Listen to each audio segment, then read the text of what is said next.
Mga boss, good morning. So, maaga ako dito sa shop ngayon, ano.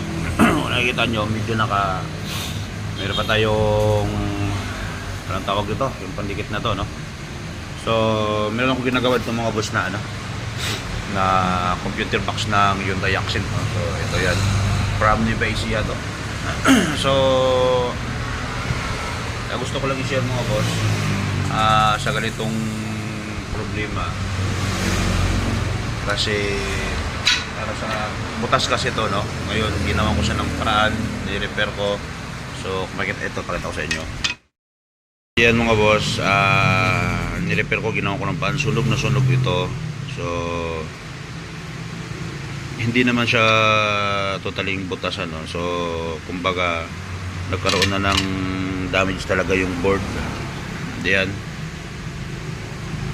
board niya dyan, nagkaroon talaga ng damage, no. Ngayon sinasabi ko kay sir, kaya pa siyang gawa ng paraan pero hindi magtatagal. Kasi nga kung nakikita nyo yung board niya,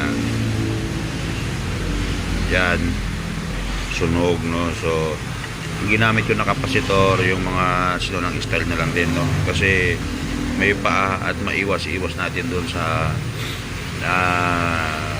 posisyon niya, may galaw natin. Ngayon ito yung likod, yan. So ito medyo okay pa ito dito.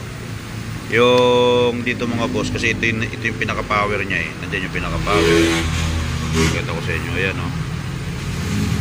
So iwan ko kung makita sa camera, no. Pero ang sabi ko kay sir, ayaw ko naman din kasing sabihin sa kanila na ito magtatagal, magagawa ng paraan, mari-repair, pero pag isang buwan lang, pagdating ng isang buwan, gagastos pa din sila, bibili pa rin, kasi sasabihin na naman na talagang bibili na ng bago.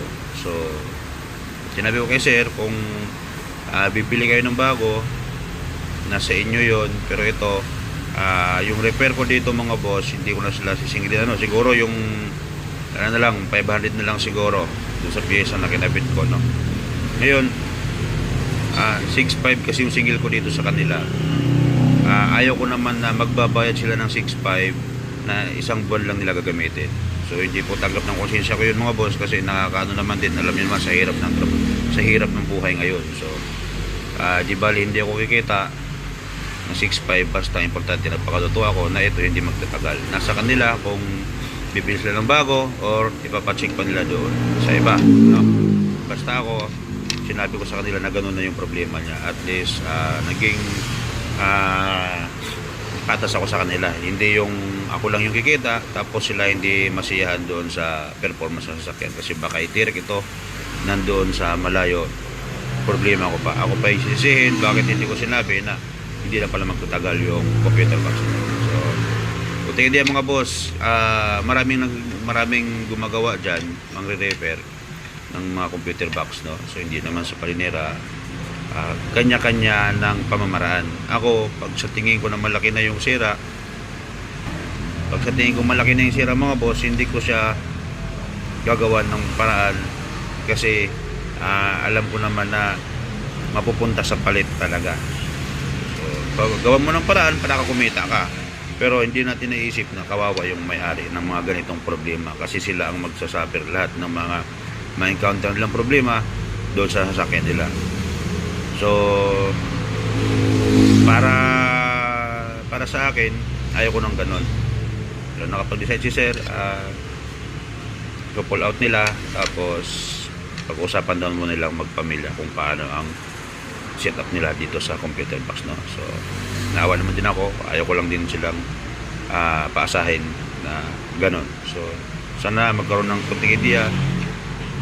Maraming gumagawa nito mga boss na pinapaobra talaga nila, pero ako pagdating sa ganon, ayaw ko, kasi ayaw ko na ako lang yung kikita, ako lang yung masaya, pero yung may-ari pagdating ng ilang buwan nakasimangot na dahil hindi nagtagal yung repair. So sana nagkaroon ka ng idea pagdating sa ganito mga boss, ano. Yan, sana nagkaroon ka ng idea. So yun lang, maraming salamat.